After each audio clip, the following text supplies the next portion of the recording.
तो जैसा कि हम बात कर रहे थे प्राचीन भारतीय इतिहास के स्रोत के। अब अगर देखा जाए तो अपन को इतिहास दो तरीकों से प्राप्त हो सकता है। पहला है पुरातात्विक स्रोत यानी आर्कियोलॉजिकल सोर्सेज, और दूसरा है साहित्यिक स्रोत।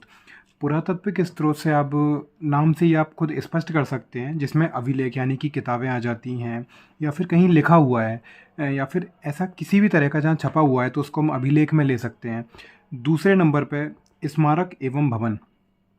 स्मारक जैसे कि बहुत से पुराने स्मारक हैं, अगर कोई भी आप किला ले सकते हैं, कोई भी कब्र ले सकते हैं, ताजमहल ले सकते हैं, मंदिर ले सकते हैं, मतलब ऐसा कोई भी स्मारक जिससे कि हमको इतिहास की कोई भी जानकारी प्राप्त हो।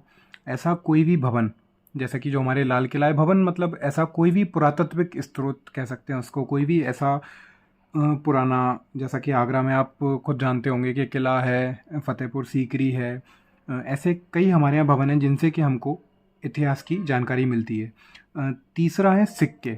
सिक्के से आप लोग भी समझते होंगे कि हाँ, जब एक मोहनजोदड़ो का ज़माना था तो उन्होंने अपने सिक्के चलाए, जब अकबर का ज़माना था तो उन्होंने अपने नाम के सिक्के चलाए। तो एक ये भी अच्छा खासा स्रोत है, पुरातात्विक स्रोत, जिससे कि हम अपने इतिहास को थोड़ा बहुत प्राप्त कर सकते हैं। चौथा आ जाता है मूर्तियाँ। आपने देखा होगा कि आर्कियोलॉजिकल डिपार्टमेंट जो रहते हैं, कई बार आपने डिस्कवरी वगैरह में भी देखा होगा कि जो आर्कियोलॉजिकल डिपार्टमेंट रहते हैं वो सिक्कों से या मूर्तियों से, जैसे कि वो मूर्ति खोज के निकालते हैं, और जब मूर्तियों से वो जब लैब में टेस्ट करते हैं तो वो पता लगा लेते हैं कि ये मूर्ति कितनी पुरानी है, यानी इस मूर्ति की आयु कितनी है। और पांचवा और आखिरी है चित्रकला। चित्रकला आपने देखा होगा खजुराहो के मंदिर में बहुत, मतलब चित्रकला मतलब दीवारों पे चित्रकलाएं की गई हैं, या फिर कहीं ऐसा आपने देखा होगा कि जो लोगों ने पेंटिंग बना के छोड़ दी हैं, मतलब कहीं भी ऐसी चित्रकला जो कि आपको इतिहास की याद दिलाए, जैसा कि आपको याद रहे कि नहीं ये चित्रकला तो उस समय में हुआ करती थी। तो ये सब कुछ प्रमुख स्रोत हैं जिनसे हम अपने इतिहास को प्राप्त कर सकते हैं। तो कुछ ऐसा ही वर्गीकरण किया हुआ है ऐतिहासिक स्रोतों का। पहला हो गया पुरातात्विक स्रोत और दूसरा हो गया साहित्यिक स्रोत। वर्गीकरण आप समझ ही सकते हैं, क्लासिफिकेशन ऑफ हिस्ट्रिकल सोर्सेस। दूसरा है साहित्यिक स्रोत। साहित्य से आप समझ ही सकते हैं जो सिर्फ और सिर्फ हमारे पास लिखित में है। लिखित में यानी चाहे वो अकबर के ज़माने का हो, चाहे वो क्या कहते हैं उनसे पहले तुर्कों का हो, मतलब किसी का भी हमारे पास लिखित में अगर कुछ भी है तो पहला हो जाता है अपना भारतीय साहित्य, और दूसरा हो जाता है अपना विदेशी साहित्य। ये दोनों प्रकार साहित्यिक स्रोत के अंदर आते हैं, जिनको हम लिटरेसी सोर्सेज भी कहते हैं। लिटरेसी सोर्सेज में आपको इंडियन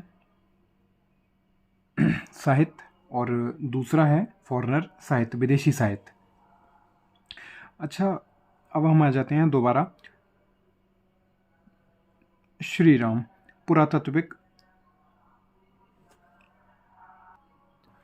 अब सबसे पहले हम बात कर लेते हैं भारतीय साहित्य की। तो भारतीय साहित्य में हमको तीन महत्वपूर्ण और अहम तीन प्रकार के साहित्य प्राप्त होते हैं, जिसमें पहला है धार्मिक साहित्य, दूसरा है धर्मनिरपेक्ष साहित्य, और तीसरा है संगम साहित्य।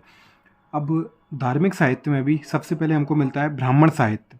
ब्राह्मण साहित्य की अगर बात की जाए तो उसमें सबसे पहला रहता है वेद, उसके बाद रहता है ब्राह्मण ग्रंथ, फिर तीसरा रहता है आरण्यक, चौथा रहता है उपनिषद, चौथा रहता है वेदांग, फिर पांचवा रहता है उपवेद, छठवां रहता है षड दर्शन, और सातवां महाकाव्य, और आठवां पुराण, और नवा स्मृति।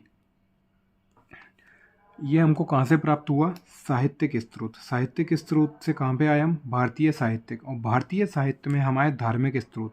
धार्मिक स्रोत में हमने सबसे पहला पढ़ा ब्राह्मण साहित्य, दूसरे की अगर बात की जाए तो वो है बौद्ध साहित्य, और तीसरा है जैन साहित्य।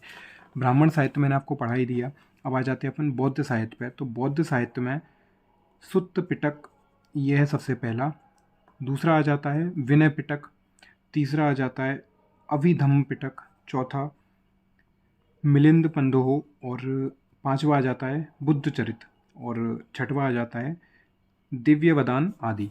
जैन साहित्य की अगर बात की जाए तो इसमें सिर्फ चार प्रकार के साहित्य हैं: परिशिष्ट पर्वन, भद्रबाहु चरित्र, भगवती सुत्त, और चौथा और आखिरी कल्पसुत्त। ये आ जाते हैं हमारे धार्मिक साहित्य में।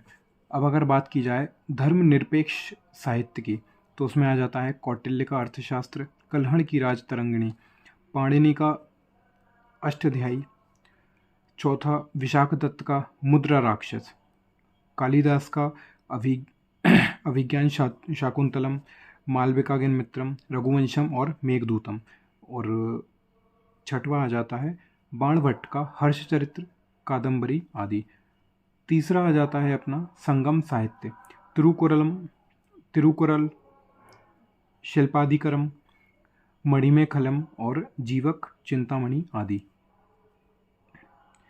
साहित्यिक स्रोत में जो दूसरा प्रकार था विदेशी साहित्य, उसमें मूलतः विदेशी यात्रियों का विवरण है, मतलब जो भी विदेशी यात्री हमारे भारत में घूमने आए होंगे, उन्होंने जो अपनी बुद्धि अनुसार, अपनी इच्छा अनुसार जो उन्होंने लिखा होगा, जो उन्होंने देखा होगा, उसको उन्होंने किताबों में छाप दिया।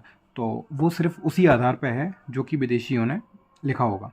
सबसे पहला है यूनान एवं रोम के लेखक, जिसमें आ जाता है मेगास्थनीज, टॉलमी, हेरोडोटस, निरियाकस, अरिस्टोब्यूलस इत्यादि। चीनी यात्रियों का विवरण भी इसमें मिलता है, हुएनसांग, फहान। और अरब यात्रियों के विवरण की अगर बात की जाए तो सबसे पहला है इसमें अल बरूनी, अल मसूदी, सुलेमान। इसमें हमने आपको ऐतिहासिक स्रोतों का वर्गीकरण की पूरी एक टेबल बताई। आगे हम बढ़ते हैं। आगे की अगर बात की जाए तो जो हमने पुरातात्विक स्रोत यानी आर्कोलॉजिकल सोर्सेस में अभिलेख पढ़ा था, तो सबसे पहले हम आपको अभिलेख पढ़ा देते हैं। अभिलेख में अगर बात की जाए तो पुरातात्विक साक्ष्यों के अंतर्गत सर्वाधिक महत्वपूर्ण साक्ष्य अभिलेख हैं।